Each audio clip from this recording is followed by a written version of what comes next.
All right, here we go. 7.2 Coulomb's law. So I think this is interesting stuff here. The last lesson was all just getting up to speed. Now we can do some new stuff. So first off, electric force. Well, this is another force that we have, Fe. So we can add this to our list of forces. And it's the force between charged particles, between, let's say, two charged particles.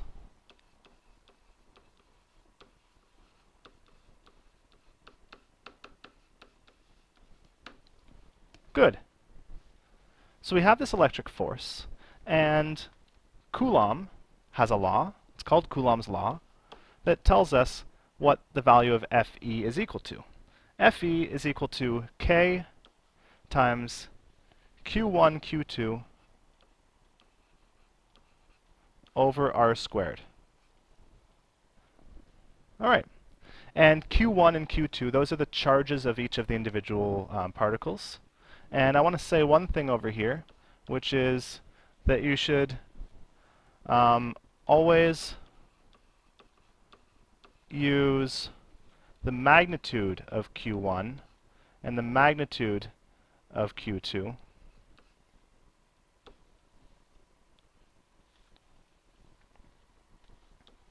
which means always use the positive values. Okay, and that's going to prevent you from sort of, this force does have a direction, but we're going to figure out the direction sort of ourselves. Don't use the positive and negative values because that can get you confused. Okay, so always use the magnitude of Q1 and magnitude of Q2 for this. So your force in this equation is always going to be positive, and then we can figure out the direction ourselves. Okay, so a few things here. Coulomb's constant, that is this value K, and that's different from Hooke's constant. We use the same letter, but it's not a spring here. So K in this case is equal to 8.99 times 10 to the 9 Newton meters squared per Coulomb squared. And I'll just say again, this is not our spring constant. It's called K, but it's a different thing. All right, and just a note about the direction here, it is along the line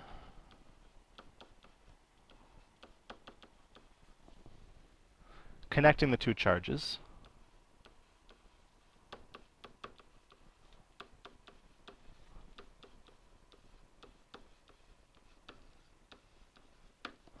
And of course, we know that if they're opposite charges, we're going to have the vector is going to be towards each other.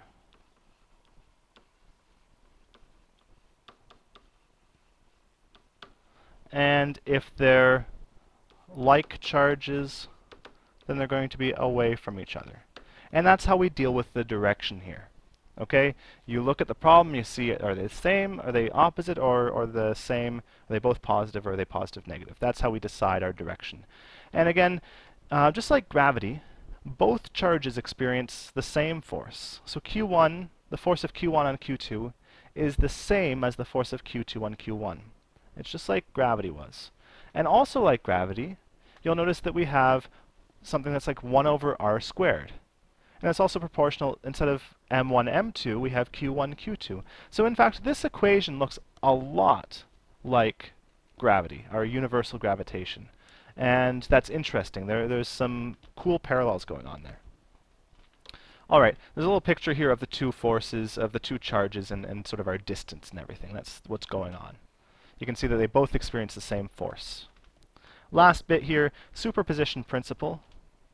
This is if we have multiple charges all near each other, well, we can actually just add up all the forces that they experience.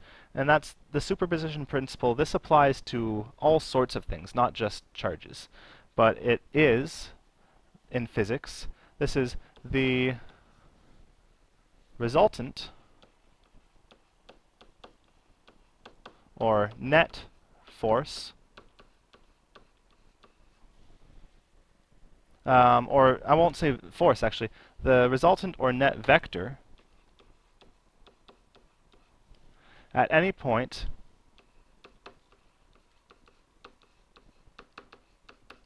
equals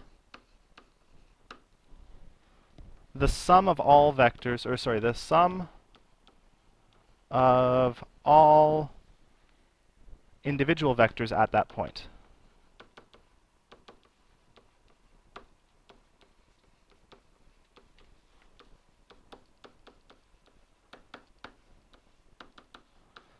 So that isn't unique to this situation. That's always true, but it's useful here. So if we have a charge and we want to figure out the net force that it's going to be experiencing, we can just add up all the individual forces from the different charges that are near it, just like for gravity.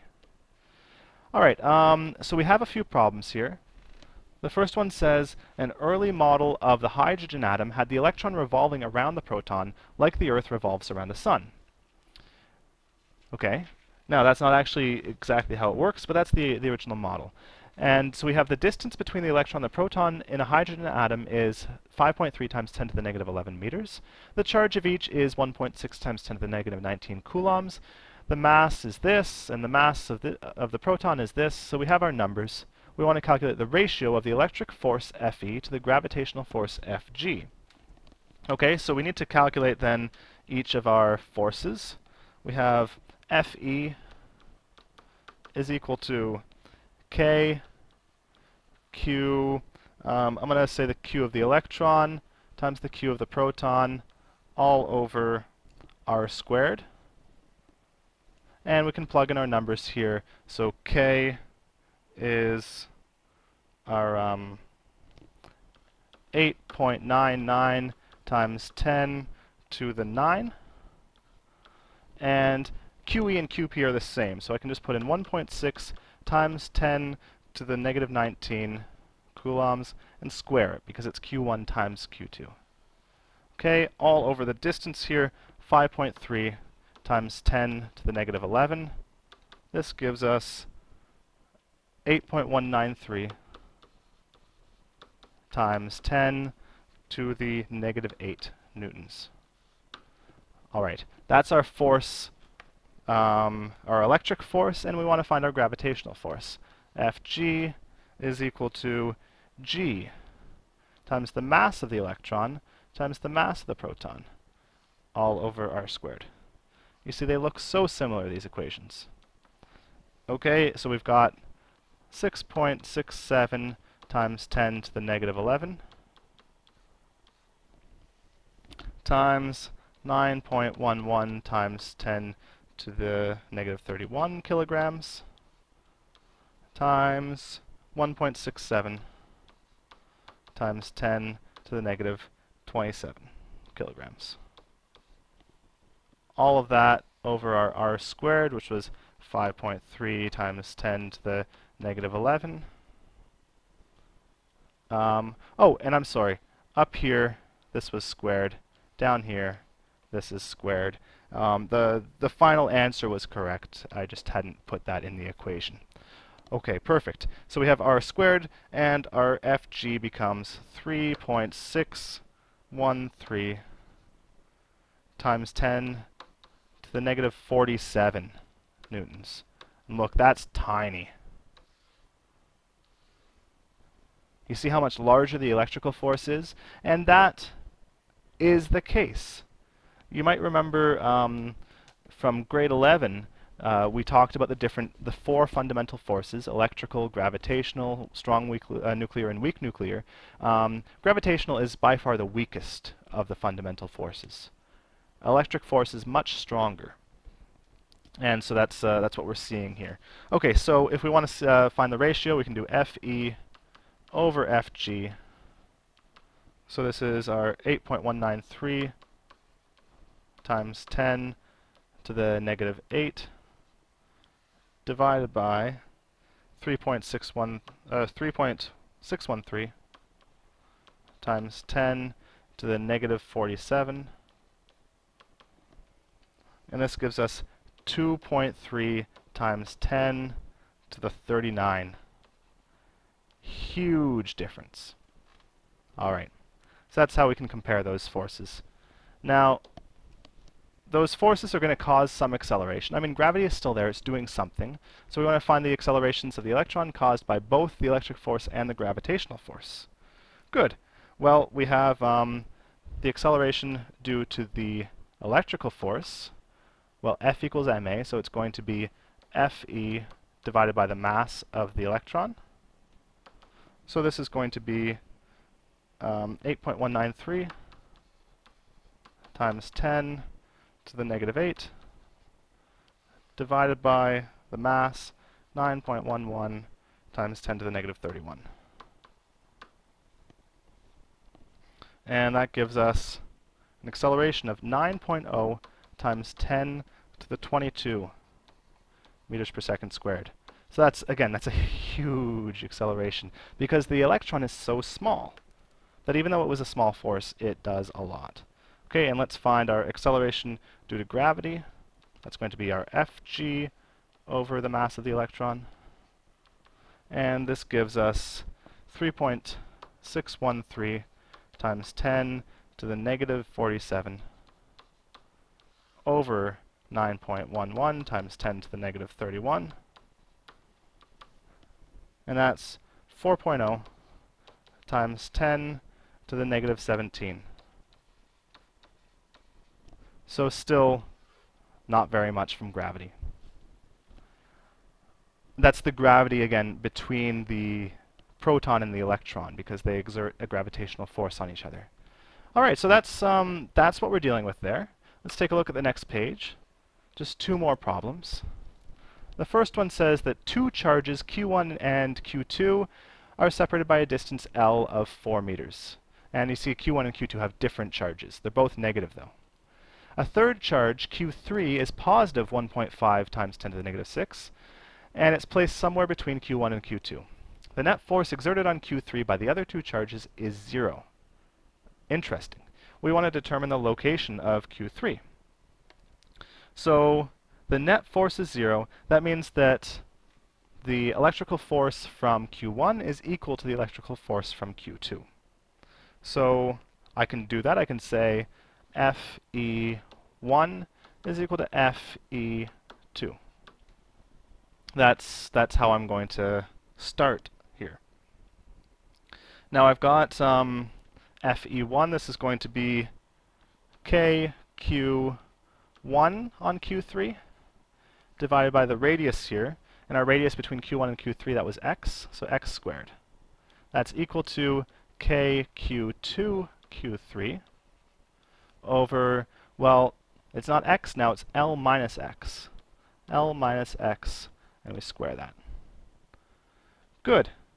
So we can get rid of Q3 and K here. K, Q3, that all cancels out. So we get Q1 over x squared is equal to Q2 over L minus x squared. And now we just need to rearrange a bit and solve. So I get Q1 and L minus x squared. This is L squared minus 2LX plus x squared is equal to Q2x squared. Okay, and remember, I want to solve for x here. I'm going to end up getting a quadratic formula. So I'm going to move everything over to the one side.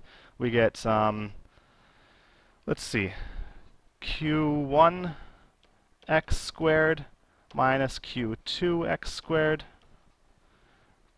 minus Q1 LX plus Q1 L squared is equal to 0.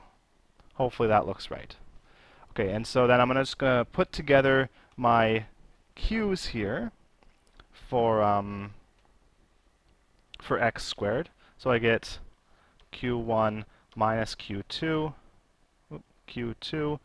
times x squared minus Q1 LX plus Q1 L squared is equal to 0. And we've got a whole bunch of Q1s in there. That's sort of messing up our equation a bit. So I'm going to divide everything by Q1 just to make things a bit cleaner. So we get here, and hang on, let me just make sure that everything's looking good here.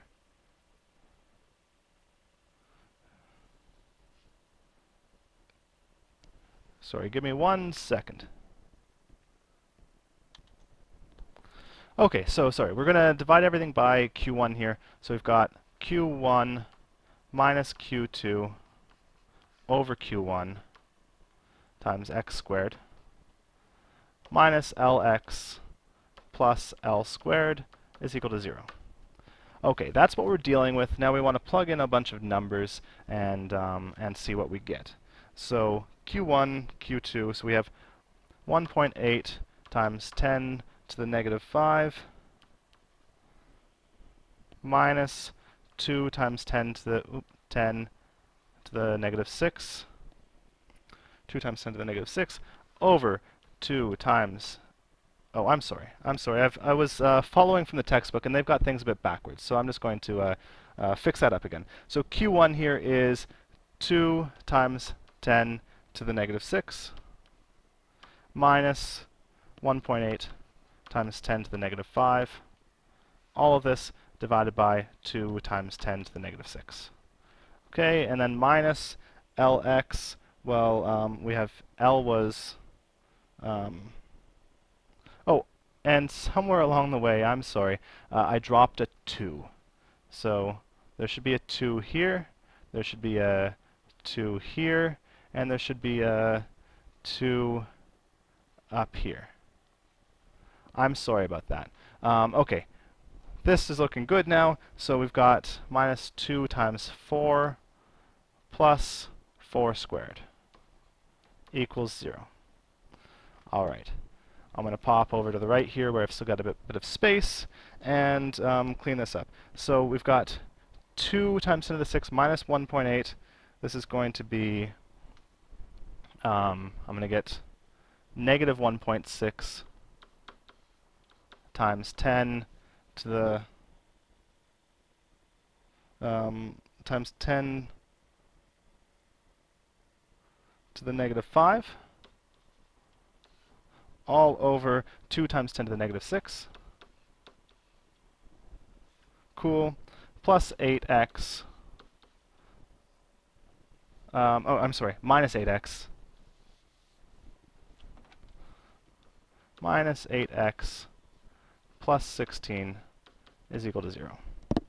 And I'm sorry, I was following from the textbook, and they have things just all done negative, so it's mixing me up a bit. But this should be good now. So this gives me 1.6 times 10 to the negative 5. So 16 divided by 2 is basically what's going on here in this first term. So I get, this is negative 16 over 2 is this first term, if you can see that. So that's just going to become negative 8. Negative 8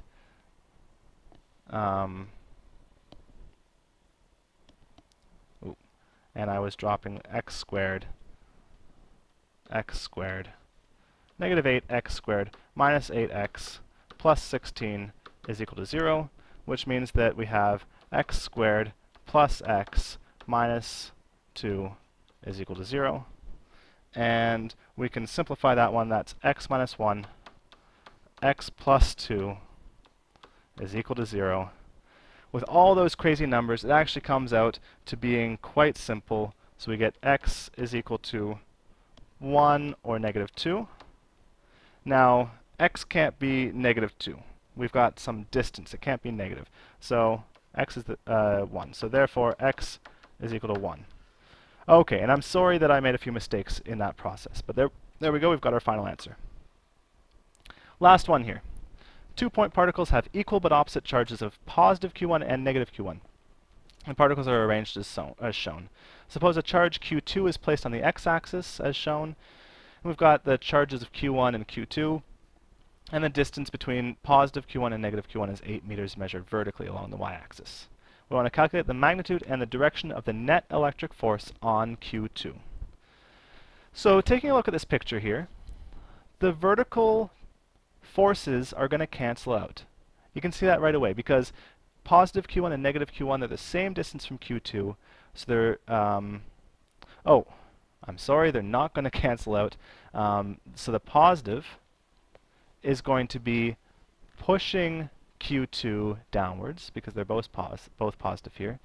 So Q1 is going to be pushing Q2 downwards. Negative Q1 is going to be pulling it downwards. They're both going to be operating in that downwards way, and they're not going to cancel each other out. Okay, my mistake. So first off, we're going to need to figure out the distance here between each of the Q1 charges and Q2. So that's labeled as r in the picture. We need to figure out r. R is the square root of 4 squared plus 3 squared. And that gives us an r of 5.0 meters. Good. Now, to get the force of Q1 on Q2, well, we can do Fe1. This is going to equal K Q1 Q2 over r squared. So we've got here 8.99 times 10 to the 9 times 5 times 10 to the negative 6 times 1 times 10 to the negative 6. All of this over 5 squared, which is 25. Well, I'll put 5 squared here, 25. Okay, and when you calculate that one out, you get 1.798 times 10 to the negative 3 newtons. That's our force of E1. And we know that, so the Q1 is positive, negative Q1 is negative, but they are going to exert the same force just in different directions. So we have that Fe2